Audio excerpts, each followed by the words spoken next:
It feels awesome because I only have pretty good memories, and it's not cold, so cold. Sometimes freezing my ass off memories, they're not coming back to me. I would do it, you know, when you first go back, I don't know if you someday live in a different place for a couple years, a different culture, you notice after a while it just feels normal, like almost like when you live next to a factory that's got terrible smells from what they're making, and then you don't smell it anymore. That's how it felt. But I would come back.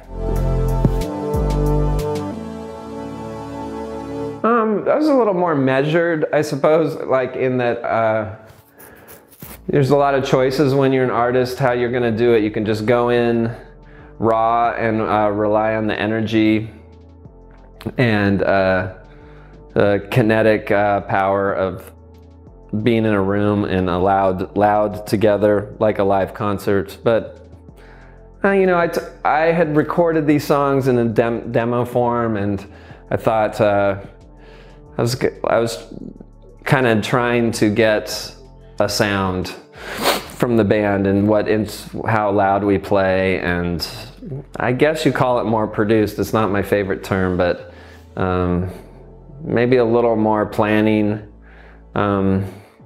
which is probably something a lot of clever musicians do, but I don't always do that. So a little more mind before body this time. Kim Gordon is a bass player of Sonic Youth, and she's kind of an icon of cool in my mind, and I know her from in the 90s. I was playing in Pavement, and we toured together, and she's like, I would call her a sister, you know, or a bro. And so I was just like, Kim, you want to come up to Portland? And she heard the song, she thought it was funny, and yeah, she just bashed it out.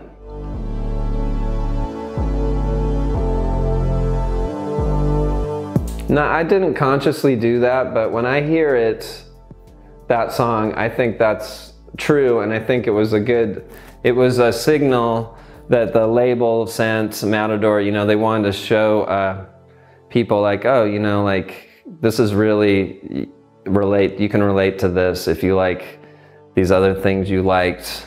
It was like a good first introduction to what's gonna come stranger. But yeah, I could see it sort of. There's a song by Pavement called Zurich is Stained. I can hear it kind of sounding like that, or even, I don't know, other songs. There was an effort, not to waste time on here, to make it minimal and very simple, to keep the drums like a child could play them.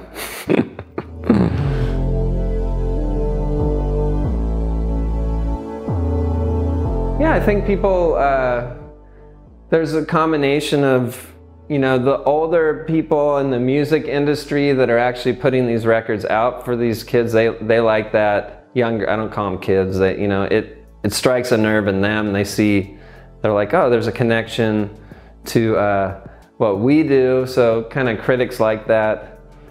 It doesn't sound like all the other Pro Tools presets and kind of this built-up reverbs and things that a lot of us do when we get on our computer recording. So I think, yeah, they kind of, you know, they sound a little messy, and they don't sound like it's over-rehearsed and stuff, and that sounds refreshing when it's so easy to over-rehearse things now.